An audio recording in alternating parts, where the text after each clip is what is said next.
Assalamualaikum warahmatullahi wabarakatuh. Selamat pagi. Hari ini kita akan belajar tentang disakarida dan polisakarida. Mari kita mulai.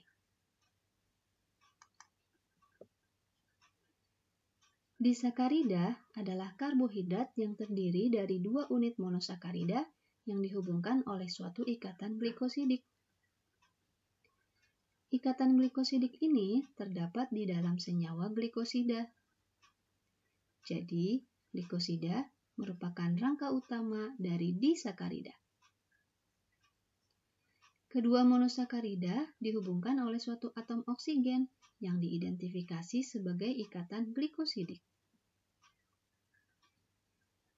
Senyawa glikosida tersebut terbuat dari reaksi antara anomerik hidroksi dari suatu monosakarida dengan salah satu gugus OH pada monosakarida lainnya.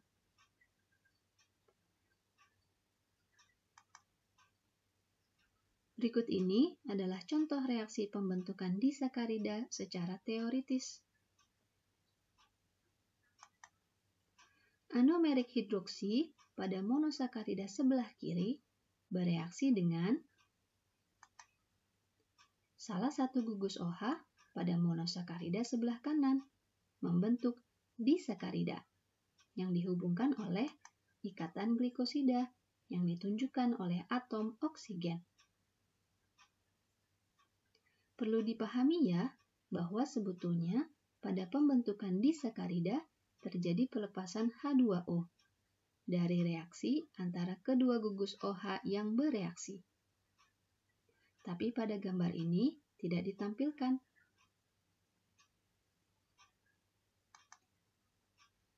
Ikatan glikosidik memiliki konfigurasi tertentu. Ikatan glikosidik dapat berupa konfigurasi alfa maupun beta dan dihubungkan oleh karbon anomerik suatu monosakarida dengan suatu posisi gugus hidroksi pada monosakarida lainnya.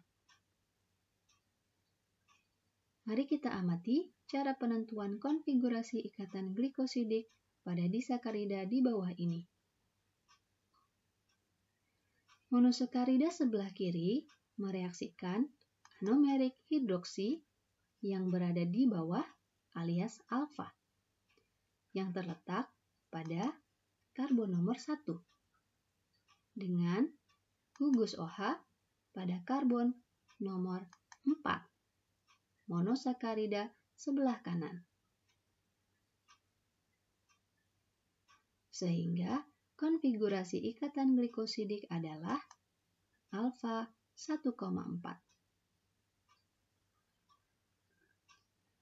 Pada gambar ini diingatkan kembali bahwa penomoran cincin piran pada Hayward projection dilakukan searah jarum jam. Penomoran masing-masing karbon dapat kalian lihat pada gambar berikut ini. Bagaimana? Sudah bisa dipahami ya?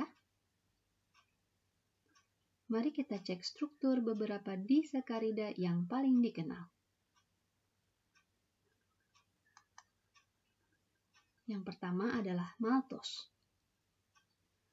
Apa kamu masih ingat bagaimana cara mengidentifikasi sifat pereduksi dari suatu Hayward projection?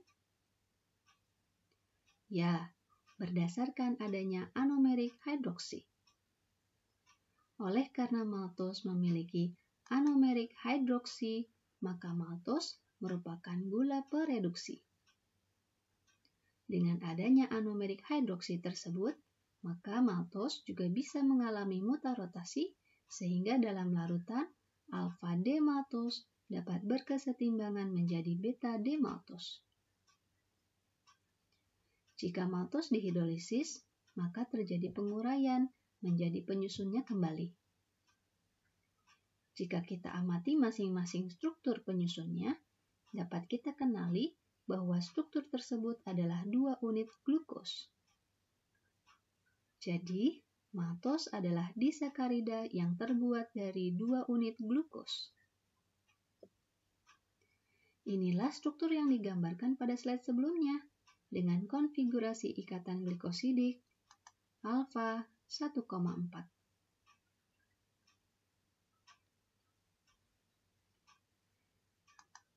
Disakarida kedua adalah laktos.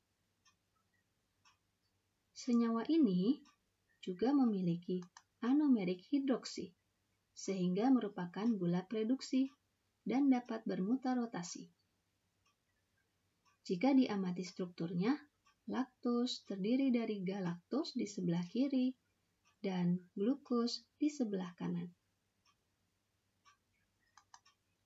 Anomerik hidroksi galaktos yang berada di atas alias beta pada karbon nomor 1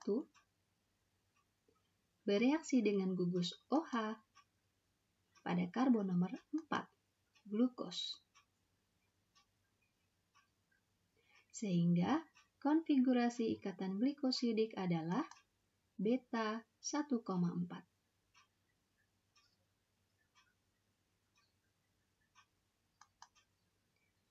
Disakarida terakhir adalah sukros.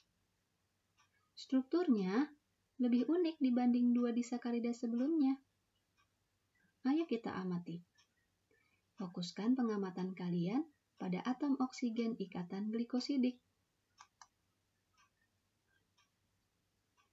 Jika dilihat dari ikatan glikosidik yang terjadi, anomerik hidroksi pada monosakarida pyranose semula berada di bawah, alias alfa. Anomerik hidroksi tersebut berada di karbon nomor 1 monosakarida pyranose. Lalu, jika dilihat dari ikatan glikosidik kembali, anomerik hidroksi pada monosakarida furanose semula berada di atas, alias beta. Anomerik hidroksi tersebut berada di karbon nomor 2 monosakarida furanose. Oleh karena itulah, konfigurasi ikatan glikosidik sukros adalah alfa beta 1,2. Oleh karena kedua anomerik hidroksi sudah digunakan untuk membentuk ikatan glikosidik, maka sukros bukan gula pereduksi dan tidak mengalami mutar rotasi. Jika diamati dengan baik, maka kita akan mengenali struktur dua unit penyusunnya, yaitu glukos dan fruktos. Inilah alasannya mengapa kita wajib menghafalkan 3 struktur monosakarida, yaitu glukos, galaktos, dan fruktos. Mari kita beralih pada golongan terakhir karbohidrat, yaitu polisaccharides. Seperti namanya, ia terdiri dari banyak unit monosakarida yang dihubungkan juga oleh ikatan glikosidik. Maka, glycoside juga adalah rangka utama dari polisaccharides. Kita pelajari dua contohnya yang paling umum, yaitu pati alias starch dan selulose. Starch terdiri dari dua macam bentuk senyawa, yaitu amilos dan amilopektin. Sifat kedua polisakarida ini jauh berbeda. Pati larut dalam air dan mudah dihidrolisis, sedangkan selulose kebalikannya. Apa ya alasannya? Yuk kita cari tahu.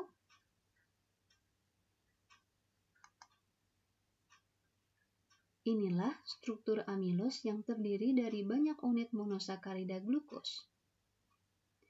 Gambar gelombang di sebelah kanan dan kiri menunjukkan masih ada ikatan di sebelah kanan dan kirinya. Seperti yang bisa kalian lihat, struktur amilos linear alias tidak bercabang. Unit penyusunnya berjumlah ribuan. Ikatan glikosidik amilos adalah alfa 1,4. Oleh karena rantainya yang sangat panjang, maka polisakarida tergolong sebagai polimer. Menurut definisi, polimer adalah senyawa rantai panjang yang tersusun dari banyak monomer. Maka, monomer dari amilos adalah D-glukos.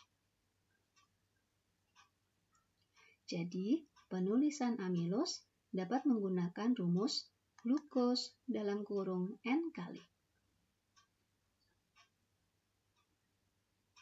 Berbeda dengan amilos, amilopektin memiliki struktur yang bercabang, tetapi sama-sama terdiri dari ribuan unit monosakarida.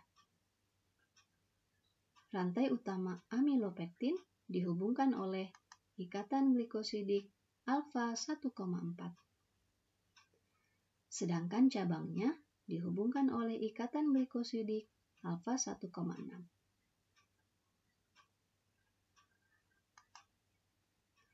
Selulos adalah polisakarida yang berfungsi sebagai penyusun dinding sel tumbuhan dan sumber serat.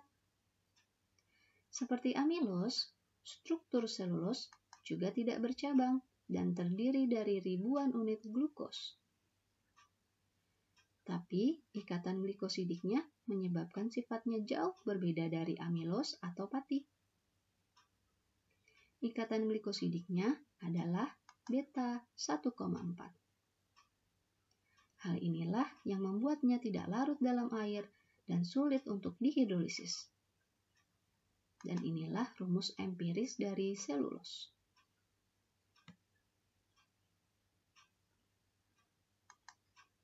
Jadi, harap dicatat bahwa ikatan glikosidik tiap disakarida dan polisakarida itu sangat khas. Walaupun penyusunnya sama, tetapi jika konfigurasi ikatan glikosidiknya berbeda, maka disakarida atau polisakarida tersebut adalah senyawa yang berbeda. Lalu pahami juga bahwa polisakarida dan disakarida dapat mengalami hidrolisis. Terakhir, ini penting ya untuk dicatat. Dengan rantai polisakarida yang sangat panjang, maka semua polisakarida merupakan gula non-pereduksi. Demikian pembelajaran kita hari ini. Terima kasih.